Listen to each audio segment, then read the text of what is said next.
صرف اہل تشیع حضرات کے جذبات کو ہی مشتعل و مجروح نہیں کیا ہے بلکہ محرم کی تقدیس اور کربلا کی روح پر بھی ضرب کاری کی ہے۔ ہندوستان کی سب سے بڑی ریاست کے ڈائریکٹر جنرل پولیس کی زبان اور طرز تحریر نے ان تمام لوگوں کو مایوس کیا ہے جو ملک اور بالخصوص اتر پردیش میں شیعہ سنی اور ہندو مسلم اتحاد کے حامی ہیں اور اس اتحاد و اتفاق کے لیے اپنے جائز حقوق، جذبوں اور خواہشوں کی قربانیاں بھی پیش کرتے رہے ہیں۔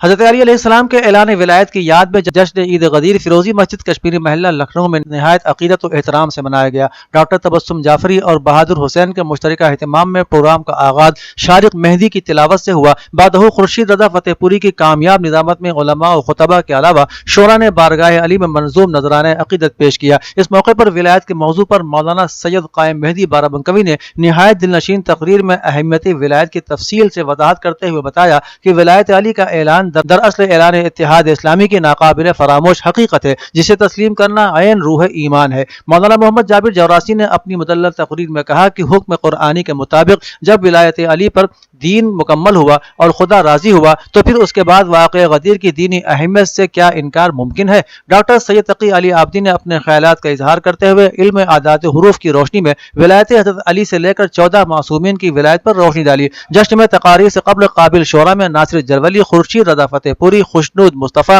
عابد رضا، ندیم نقوی اور شارق زید پوری نے منظوم نذرانہ عقیدت پیش کیا۔ اسلامک سینٹر آف انڈیا کے زیر اہتمام عیدگاہ لکھنؤ میں آج میگا ویکسینیشن سینٹر کا اہتمام امام عیدگاہ و قاضی شہر لکھنؤ مولانا Khalid Rashid Firangi Mahali chairman Islamic centre of India کی سرپرستی میں کیا گیا۔ اس موقع پر سنجکتا بھاٹیا میئر لکھنؤ نے مہمان خصوصی کی حیثیت سے شرکت کی اور پیرامیڈیکل اسٹاف کو توصیفی سند دے کر ان کی ہمت افزائی بھی کی۔ اس موقع پر میئر نے امام عیدگاہ اور اسلامک سینٹر آف انڈیا کا خصوصی طور پر شکریہ ادا کیا جہاں پچھلے 2.5 مہینے سے ویکسین لگائی جا رہی ہے اور ابھی تک ہزاروں لوگ اس سے مستفید ہو چکے ہیں۔ انہوں نے کہا کہ مولانا فرنگی محلی نے جس طرح ویکسین کے سلسلے میں لوگوں میں پھیلی ہوئی غلط فہمیوں کو دور کیا ہے وہ پورے سماج کے لیے ایک بڑی مثال ہے۔ اس موقع پر doctor Manju Chaurasia, doctor Prabhat Kumar, doctor Abhishek, doctor Gitanjali وغیرہ موجود تھے۔ راشٹریہ جنتا دل (RJT) کے سربراہ لالو پرساد یادو نے سماجوادی پارٹی کے بانی ملائم سنگھ یادو سے دہلی میں ملاقات کی۔ اس ملاقات کے دوران ملائم سنگھ کے بیٹے اور SP صدر اکھلیش یادو بھی موجود تھے۔ اپنے ٹویٹ میں لالو یادو نے لکھا کہ آج ملک کو مساوات اور سوشلزم کی اشد ضرورت ہے، سرمایہ داری اور فرقہ واریت کی نہیں۔ اگرچہ تینوں رہنماؤں نے اس ملاقات کے ایجنڈے کے بارے میں کچھ نہیں کہا لیکن سماجوادی پارٹی کے رہنما گوپال ورما نے میڈیا کو بتایا کہ ملائم سنگھ کی صحت ٹھیک نہیں تھی۔ لالو یادو ان کی صحت کے بارے میں پوچھنے آئے تھے اور یہ فطری بات ہے کہ جب ملک کے 2 سینئر لیڈر ملے ہوں گے تو سیاست پر بھی کچھ نہ کچھ گفتگو ضرور ہوئی ہوگی۔ اتر پردیش میں اسمبلی انتخابات سے قبل کئی طرح کی سیاسی سرگرمیاں دیکھنے کو مل رہی ہیں اور اس درمیان BJP کی سابقہ ساتھی پارٹی سہیل دیو بھارتیہ سماج پارٹی کے سربراہ اوم پرکاش راج بھر کی اتر پردیش BJP صدر سوتنتر دیو سنگھ سے منگل کے روز ہوئی ملاقات اس سیاسی پارے کو بڑھا دیا ہے۔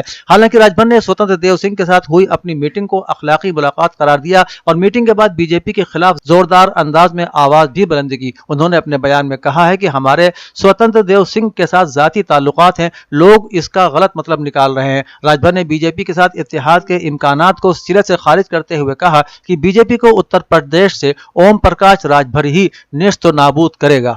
اودھنامہ میں شائع ضلع کی خبروں سے معروف دینی دستگاہ دارالعلوم زکریا دیوبند میں ایک تعزیتی نشست کا اہتمام کیا گیا جس میں دارالعلوم دیوبند کے نائب محتمم مولانا عبدالخالق سنبھلی کے لیے ایصال ثواب کیا گیا۔ اس موقع پر ادارے کے محتمم مولانا مفتی محمد شریف خان قاسمی نے رنج و غم کا اظہار کرتے ہوئے کہا کہ مولانا مرحوم اپنی نجی زندگی میں انتہائی سادہ انسان تھے۔ مولانا مفتی محمد شریف خان قاسمی نے کہا کہ مولانا عبدالخالق سنبھلی دارالعلوم دیوبند کے ہر دل عزیز اور محبوب و مقبول استاد ہی نہیں بلکہ وہ اپنی شرافت نفسی، نرم گفتاری اور تواضع و انکساری کی وجہ سے ایک محبوب شخصیت کے مالک بھی تھے۔ ان کی وفات جہاں ان کے بھرے پورے خاندان متعلقین کے لیے بڑا صدمہ ہے وہیں دارالعلوم دیوبند کا بھی ایک بڑا خسارہ ہے۔ سنبھل کے نگر پالیکا پریشد احاطے میں ایک میٹنگ منعقد ہوئی جس میں SDM دیپیندر یادو نے خاص کر تاجر طبقے سے اپیل کرتے ہوئے کہا کہ وہ شہر میں صفائی کے نظام کو مستحکم بنانے میں انتظامیہ کا تعاون کریں۔ SDM کا کہنا تھا کہ پلاسٹک تھیلی کا استعمال ممنوع ہے، حکومت کی جانب سے اس پر پابندی عائد ہے، اس لیے تاجر طبقے کو اس سلسلے میں انتظامیہ کے ساتھ تعاون کرنا چاہیے تاکہ پلاسٹک تھیلی کے نقصانات سے تحفظ فراہم ہو سکے۔ انہوں نے کہا کہ اگر شہر میں کوئی بھی شخص پلاسٹک تھیلی میں کوڑا نالے نالیوں میں ڈالتا ہوا پایا گیا تو اس پر 25,000 روپے جرمانہ عائد کیا جائے گا۔ SDM نے بتایا کہ پلاسٹک تھیلی سے نئے جراثیم پیدا ہو رہے ہیں، اس لیے حکومت نے پابندی عائد کر رکھی ہے۔ اس کے علاوہ شہر میں گندگی پھیلانے والوں کے خلاف بھی کارروائی کی جائے گی۔ پرتاپ گڑھ کی خبر کے مطابق ملک کی آزادی کے بعد مبینہ سیکولر پارٹیوں نے مسلمانوں کے بنیادی مسائل کی چشم پوشی کر سیاسی غلام بنایا اور انتخاب کے وقت انہیں شکست فتح کی سیاست میں الجھا کر ان کی سوچ کو محدود رکھ کر انہیں ایسا گمراہ کیا کہ جیسے انتخاب قریب آتا ہے انہیں RSS کا خوف دکھا کر شکست و فتح کی سیاست میں الجھا دیا جاتا ہے کہ وہ اپنی فتح کے لیے سوچ ہی نہیں پاتا۔ مسلمانوں کو آئندہ اتر پردیش کے اسمبلی انتخابات کے لیے شکست و فتح کی سیاست چھوڑ کر اپنے سیاسی روشن مستقبل کے لیے اپنی فتح کو یقینی بنانے کے لیے جدوجہد کرنا ہوگا۔ پیپلز پارٹی کے قومی صدر ڈاکٹر ایوب سرجن نے میڈیا کو جاری بیان کردہ میں مذکورہ تاثرات کا اظہار کیا ہے۔ ریاست کے ضلع بریلی کے باشندوں کے لیے یہ اہم خبر ہے کہ یہاں سے اب نہ صرف آگرہ بلکہ ممبئی اور بنگلور کے لیے بھی فضائی سفر شروع ہونے والا ہے۔ سال کے آخری مہینے یعنی دسمبر میں سب سے پہلے بریلی سے آگرہ کے لیے فضائی خدمات کا تجربہ کیا جائے گا۔ اگر یہ تجربہ کامیاب ہوا تو فلائٹ کی تعداد میں بھی اضافہ کیا جائے گا۔ گزشتہ 2 ماہ قبل وزیر برائے ہوابازی نند گوپال نندی نے بریلی میں اپنے دورے کے دوران بریلی کو فضائی سفر کے ذریعے آگرہ، لکھنؤ، کانپور، بنارس، پریاگ راج اور گورکھپور سے منسلک کرنے کا اعلان کیا تھا، جس کے بعد بریلی سے آگرہ کا سفر شروع کرنے میں کئی ایئر لائنز نے دلچسپی دکھائی ہے۔ فضائی خدمات میسر ہونے کے بعد بریلی سے تاج محل کے شہر کا سفر آسان ہو جائے گا۔ سال کے آخر تک آگرہ سے بریلی سمیت ریاست اتر پردیش کے کئی اضلاع کے لیے فضائی سفر شروع کرانے کی بھی تیاری ہو رہی ہے۔ غورطلب ہے کہ بریلی سے دہلی کی فلائٹ مارچ سے ہی شروع ہو چکی ہے۔ ممبئی اور بنگلور کی فلائٹ بھی آئندہ مہینے سے شروع ہونے کی توقع ہے۔ اودھنامہ کے جہاں نما صفحے پر شائع رپورٹ کے مطابق رہبر انقلاب اسلامی نے فرمایا کہ حکومت کو عوامی ہونا چاہیے تاکہ عوام کے مسائل حل ہوں۔ رہبر انقلاب اسلامی نے نو منتخب صدر سید ابراہیم رئیسی کے صدارتی حکم کی توثیق کے موقع پر فرمایا کہ یہ تقریب بانی انقلاب اسلامی امام خمینی کی کاوش تھی اور یہ ایران کے سیاسی نظام کے استحکام اور صاف و شفاف انتخاب کے انعقاد کا مظہر ہے۔ آپ نے فرمایا کہ بفضل خدا انتخابات پرامن ماحول میں صاف و شفاف طریقے سے منعقد ہوئے۔ قائد انقلاب اسلامی نے فرمایا کہ ملک میں پرامن طور پر حکومت کی تبدیلی ملکی سطح پر پائے جانے والے امن و سکون کی علامت ہے۔ آپ نے کہا کہ عام طور سے دنیا کے بیشتر ملکوں میں اقتدار کی منتقلی میں کشمکش کا ماحول بنا ہوتا ہے، مگر ایران میں الحمدللہ امن و سکون کار فرما ہوتا ہے اور پرسکون طریقے سے اقتدار کی منتقلی کا عمل انجام پاتا ہے۔ ماہرین نے ڈیلٹا قسم کے ابتدائی معائنے کے بعد دعویٰ کیا ہے کہ کورونا کی ڈیلٹا قسم میں بہت زیادہ جینیاتی تبدیلیاں نہیں آئیں اور یہ بھی ضروری نہیں ہے کہ یہ قسم دیگر اقسام کے مقابلے میں بہت زیادہ جان لیوا ثابت ہو۔ ریسرچ سینٹر کے بایولوجسٹ کے مطابق ہندوستان میں کورونا وائرس کی مہلک قسم ڈیلٹا نے شہریوں کو اپنی زد میں لینا شروع کیا تو لوگ شدید طور پر خوفزدہ ہو گئے کہ کہیں یہ قسم بہت زیادہ ہلاکتوں کا باعث نہ بنے۔ چین میں ایک تحقیق کے دوران دریافت کیا گیا تھا کہ ڈیلٹا قسم سے متاثر مریضوں میں وائرس کی اوریجنل قسم کے مقابلے میں 1000 گنا زیادہ وائرل لوڈ سانس کی نلی میں ہوتا ہے، جس کی وجہ سے وہ چھینک، کھانسی یا بات کرنے سے زیادہ آسانی سے پھیل جاتا ہے۔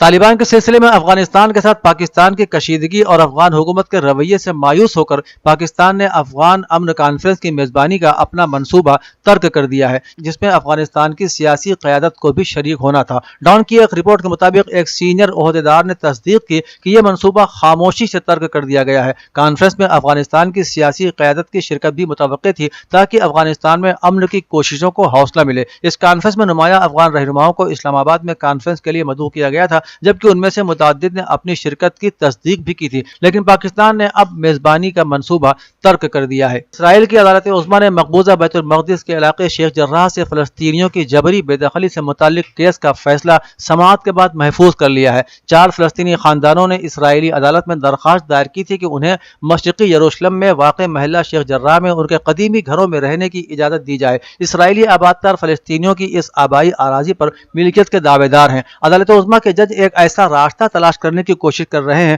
جس سے اس معاملے پر فریقین میں جاری کشیدگی کا خاتمہ ہو سکے۔ عدالت میں ایک تجویز یہ بھی پیش کی گئی تھی کہ فلسطینی خاندان اسرائیلی ملکیت کو تسلیم کریں اور وہ محفوظ کرایہ داروں کے طور پر ان مکانوں میں مقیم رہیں، لیکن فلسطینی خاندانوں کے وکیل نے اس تجویز کو ناقابل قبول قرار دے کر مسترد کر دیا ہے۔